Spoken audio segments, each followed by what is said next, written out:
The relationship between Nazi Germany and the Arab world during the 1930s and 40s remains a subject of intense historical scrutiny. It was a complex interaction driven by shared geopolitical interests, ideological affinities, and opportunistic alliances. While Nazi ideology regarded Arabs as racially inferior, pragmatic considerations often overshadowed these beliefs. The Nazis saw the Arab world as fertile ground for undermining British and French colonial power. They attempted to exploit anti-colonial sentiment and leverage shared animosity towards Zionism.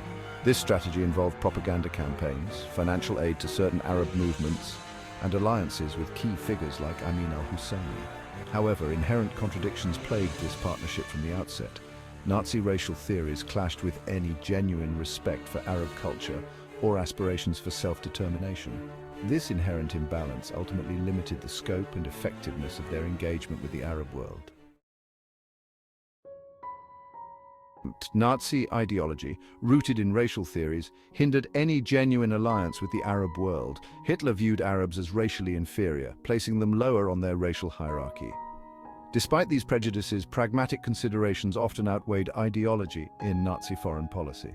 The Arab world's strategic importance, especially its proximity to the Suez Canal and oil reserves, made it valuable. Nazis expressed admiration for Arab culture while denigrating Arabs as inferior.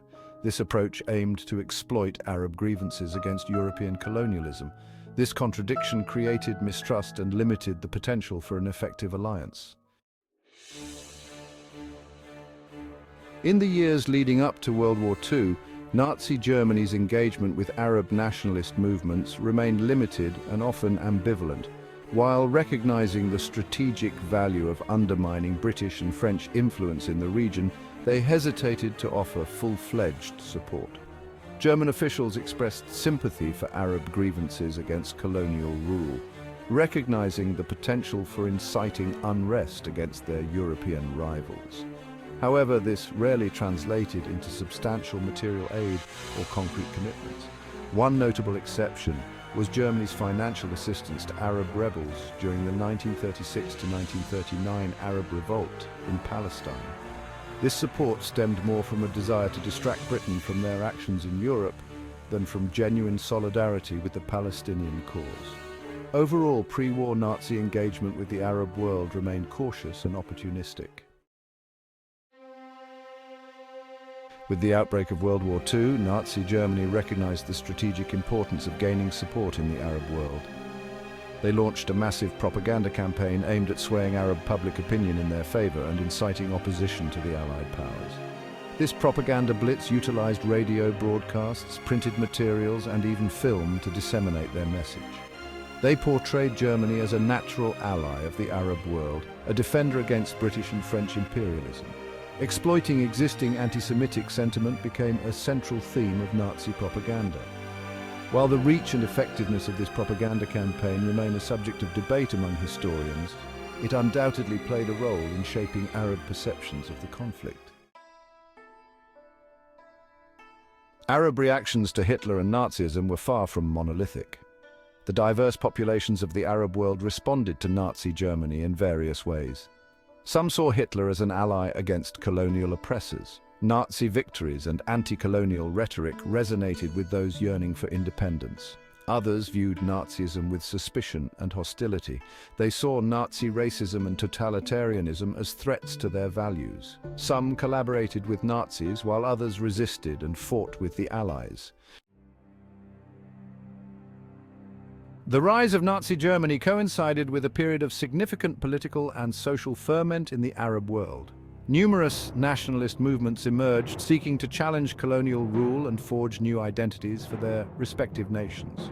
While drawing inspiration from a variety of sources, some of these movements exhibited striking similarities with European fascist and Nazi organizations.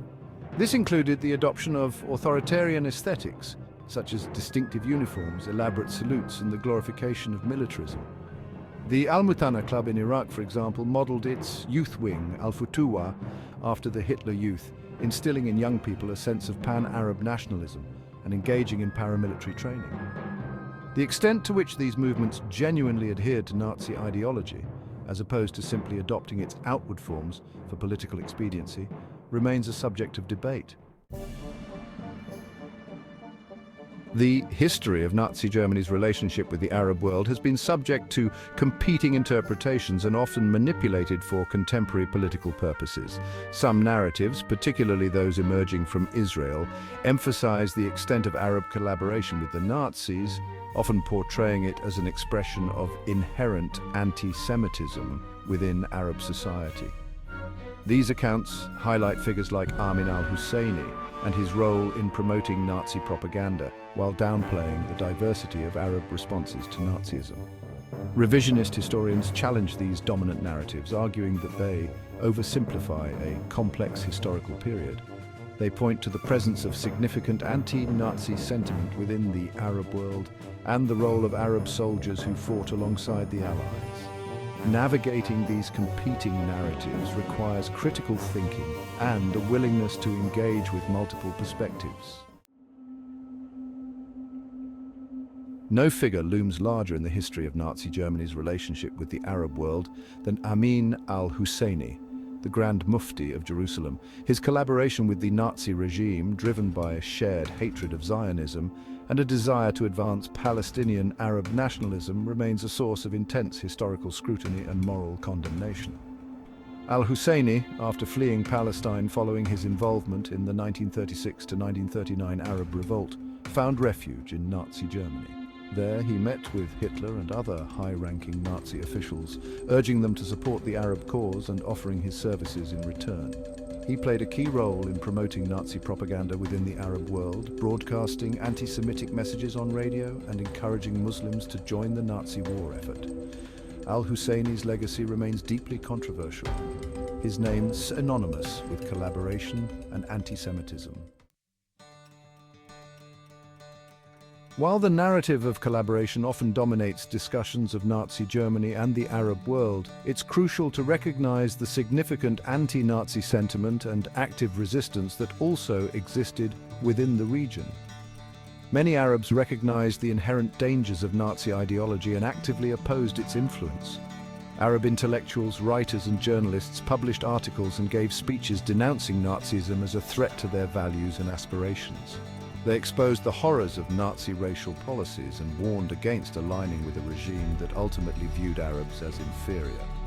Arab soldiers also played a significant role in fighting against Nazi Germany, serving alongside Allied forces in North Africa, Italy, and other theaters of war. These soldiers, motivated by patriotism, a sense of duty, and a desire to defeat fascism, risked their lives in defense of freedom and democracy.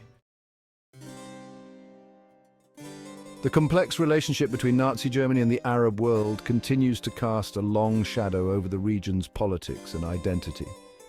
The legacy of collaboration, the lingering stain of anti-Semitism, and the enduring debates over historical narratives continue to shape contemporary discourse. The memory of Nazi propaganda, particularly its exploitation of anti-Jewish sentiment, continues to fuel tensions between Israel and its Arab neighbors. However, the history of this period also offers lessons in resilience, resistance, and the importance of critical thinking. The stories of Arab individuals and communities who stood up to Nazism provide a counter-narrative to the dominant narrative of collaboration. Moving forward requires acknowledging the complexities of this historical period and engaging in honest dialogue about its legacies. The relationship between Nazi Germany and the Arab world defies easy categorization. It was a multifaceted interaction driven by shared geopolitical interests and opportunistic alliances. While Nazi racial theories viewed Arabs as inferior, pragmatic considerations often overshadowed these beliefs. Arab reactions to Nazism were equally diverse, ranging from enthusiastic collaboration to active resistance. Some saw in Hitler a potential liberator from colonial rule, while others recognized the inherent dangers of his ideology and fought against it alongside the Allies. The legacy of this complex relationship continues to shape the Middle East today. Understanding this complex history requires navigating a minefield of biases and agendas. Ultimately, the story of Nazi Germany and the Arab world is a cautionary tale about the dangers of ideology and the enduring human capacity for both good and evil.